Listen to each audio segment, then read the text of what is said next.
From Heart Rhythm 2021 in Boston, Massachusetts, this is Heart Rhythm TV. I'm John Piccini from Duke University. I'm Eliany Mejia from the Dominican Republic.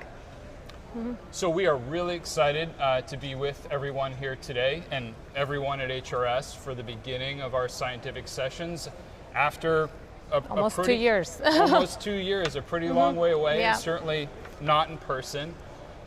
So ton of excitement here in Boston, and that excitement began today with the plenary session where we had Tim Caulfield talking about the misinformation infodemic and pseudoscience and how important it is for us to be focused on answering scientific questions. Eliana, what was your takeaway from the plenary? Well, John, I love the topic. I think that it was the perfect topic to start our meeting, especially after 2 years of being apart. I think that science matters, especially in this time of misinformation, the burden of it, and in the time of uncertainty. So I think that is the perfect message. Science matters, research matters, so this is the perfect kickoff for our conference today. I couldn't agree more. I think what I really took away from the plenary is having been coming to the scientific sessions for, I don't even want to think about how long, certainly over a decade. It is just amazing the continual progression of science and patient care and improving outcomes. And for me, what encapsulates that any better than the late-breaking clinical trials? And I don't know if you took a peek, I'm sure you did. The slate for tomorrow looks super impressive. So when you get out of bed tomorrow and come down to this to the Congress and the sessions, what are you going to be looking for in the late breaker sessions? Well, we are all eager to see late-breaking trials tomorrow. So I'm especially looking for the left bundle branch pacing versus RV pacing. I think that there's a lot of excitement. And finally, we're going to see some data. So I'm looking forward to see the results of that. That's a great choice. I think it will be really interesting to see in such a large study the reproducibility and the outcomes.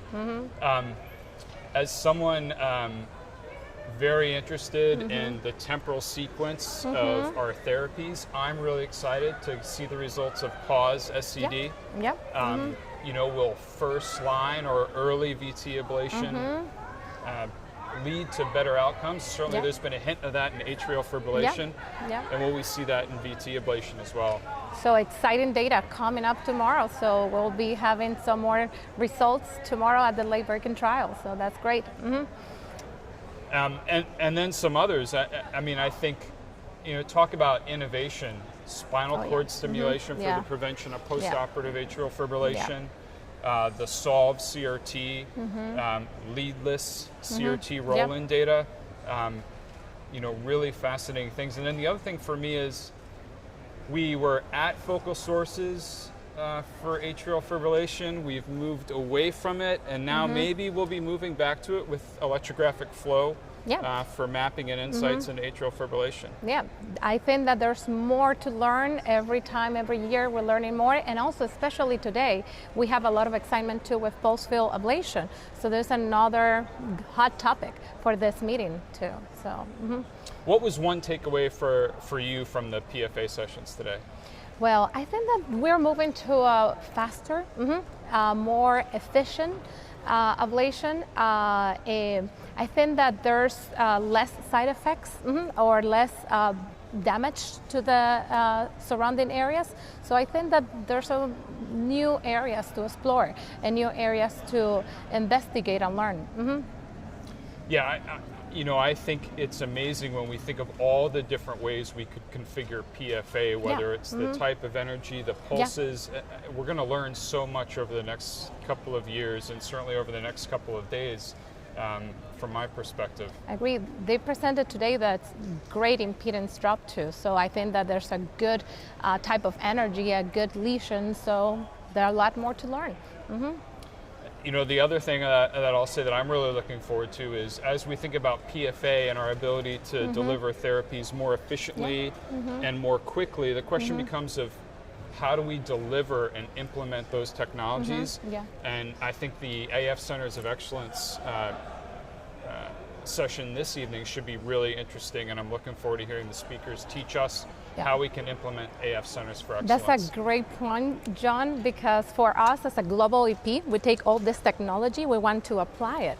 We wanted to be able to apply it wherever we are practicing, right? So for me, especially in Latin America, we're eager to have more technology to be able to give it to our patients. So this is a great point, how to apply it globally. I'm really glad you brought that up, because you and I are really lucky to be Yeah. here. We Yeah. can be in Boston, we can be here Yeah. amongst the hustle and bustle, but obviously there are tons of folks at home who can't be here. Yeah. And I suppose on our closing note, as we think about staying true to our scientific principles, pursuing new technologies, innovation, and therapies, we certainly should think about all of our brothers and sisters in HRS who are not here. And so we're thinking of you. We know you're all here virtually, many of you, and hope this is a fantastic meeting for you. So signing off from the first day of Heart Rhythm 2021, this is Heart Rhythm TV. It's been a pleasure to be with you. I'm John Piccini. I'm Eliany Mejia, and see you tomorrow.